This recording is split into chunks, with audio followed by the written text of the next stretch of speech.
Many people go through life envious of the success of others, but what they fail to realise is that successful people, and especially those who reach the upper echelons, spend their lives working hard to achieve their dreams. So are they just lucky, intelligent, or born with a silver spoon in their mouth? Well, in reality, it's none of these attributes. While there's no proven formula, there's no denying that many of the wealthy people a lot of people admire, share commonalities that help them get there.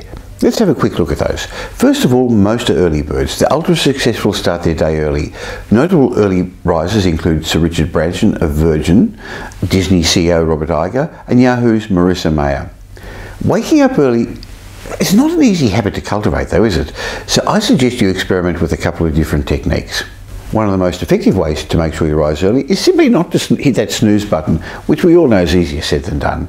It might surprise you that another key to success is not to check your emails before you go to sleep. The opposite is actually the most effective, which means that you shouldn't actually look at a screen with a light for at least an hour before you go to bedtime, because it affects one of those hormones responsible for inducing sleep. Another strategy involves writing down your plans for the next day at the end of the previous day, so they'll serve you as a motivation to get out of bed. Another lesson from the wealthy, the successful, is the power of reading. You may think book nerds are losers, but it's quite the opposite actually, because last time I checked, they ruled the world. Bill Gates reads for 1 hour as part of his bedtime routine. J.K. Rowling, the first ever billionaire author, read everything she could as a child. Barack Obama, Sheryl Sandberg, Albert Einstein are all book lovers too. Reading helps you learn. It helps you learn from the mistakes and the successes of others. So instead of just diving in and relying on your guts and motivation to lead you, reading gives you a mental map to bypass rookie mistakes that many others make in life. Another lesson to learn from the successful people is get moving. They've got all the resources they'll ever need to keep themselves fit and healthy. Successful people spend time exercising. They've got all the resources they're ever going to need to keep themselves fit and healthy.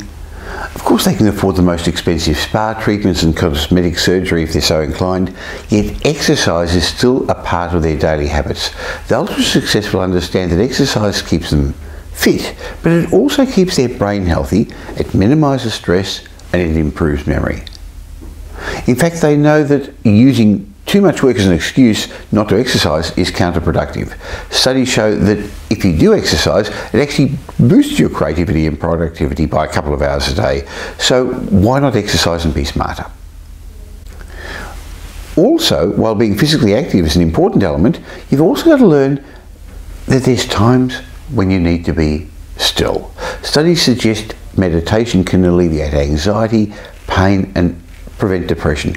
It can also improve your ability to focus instead of getting overwhelmed by all these things happening around you. Unfortunately, quietening your mind doesn't come as naturally to some of us.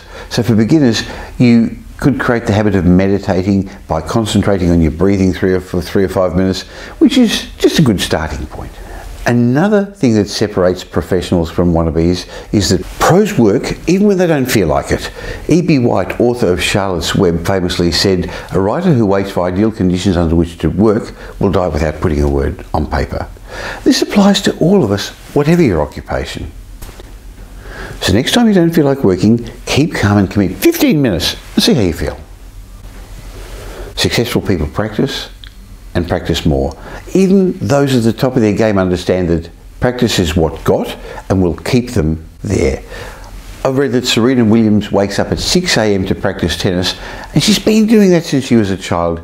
Even after school, her routine was to practice the sport. Many of the ultra-successful work hard by practicing their unique skills or craft in the beginning, in the middle, and at the end of their careers. You can find shortcuts for everything in life, but you can never sidestep the hard work required to build the foundations of your goal. Also, learn to minimise distractions. I remember Tim Ferriss, who's famous for his 4-Hour Workweek book, saying that reading emails and answering emails doesn't make you productive. If anything, it makes you responsive. To minimise distractions, he recommends checking emails just twice a day, maybe at 11 and 4 p.m, or perhaps once you've completed an important or critical task, and maybe once again at the end of the workday. That way you can minimise distractions so you can stay focused on your ultimate goal. Ultra successful people also dedicate time to giving back to their community by working with charities, volunteering or donating. My good friend and author of Rich Habits, Tom Corley, said that 73% of the 233 wealthy people he studied them for 5 years, volunteered 5+ hours a month. Bill Gates, Oprah Winfrey, Mark Zuckerberg, they all donate to different causes. If you're not already rich, you can be in other ways by volunteering for your local charity or helping a nursing home. And then do things little by little. Have you ever heard of the calendar method supposedly created by comedian Jerry Seinfeld? He says, get a big calendar out in a red marker and then mark X on each day you work on your goal or you work on your habit. In 2 weeks, you're going to have this long chain showing your progress, and it's going to motivate you to keep going. Now, these 9 lessons from the ultra successful will take time to implement, so don't try and do them all at once. Instead, pick one, pick an easiest one, perhaps daily exercise, and do it for a little while. And once that becomes natural to you, choose another one and so on. And soon you're going to find your way to success, to the top of your game.